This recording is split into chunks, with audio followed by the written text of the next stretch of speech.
my story with you in support of the National Week of Anxiety and Depression Awareness.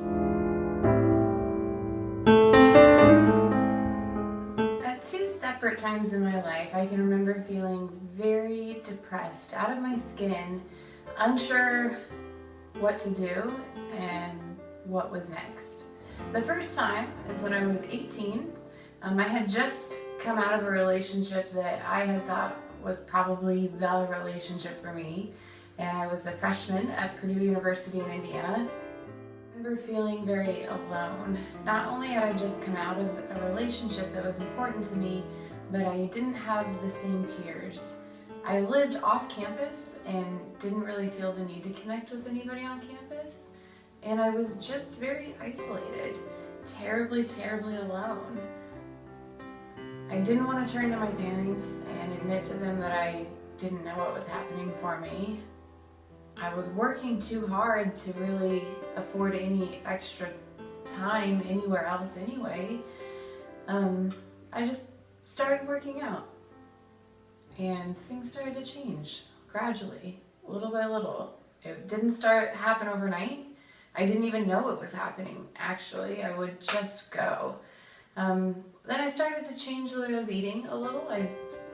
I began cooking more at home, and before I knew it, people were complimenting me, and those compliments really came alive for me. It showed me that I had changed. I actually had changed. My body was different.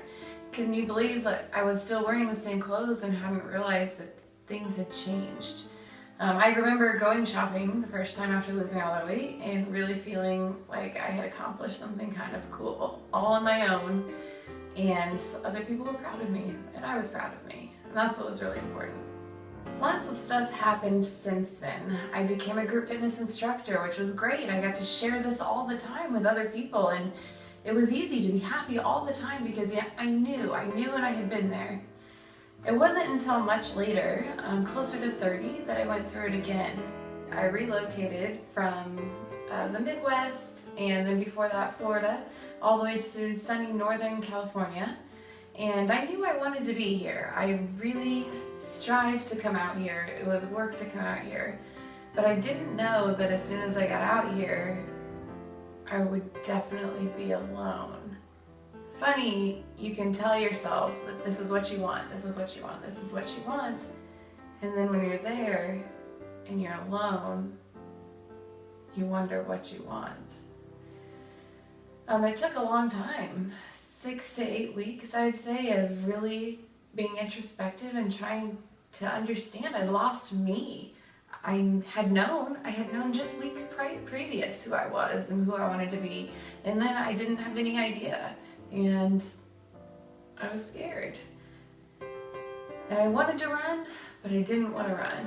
So again, I had turned inside a little bit and decided that I wanted to focus on my body again and see if I could take my already really successful results and sustained results over 10 years a little bit further. And I've come down significantly in body fat percentage, and I'm setting up to do my first competition. So I spent the following 12 to 20 weeks dieting again, and really brought my body into a well-tuned position, but more importantly, once again felt alive and confident. I could lead fitness classes a little bit more effectively around new people once I'd relocated again, and found a couple of great outlets for that within fitness.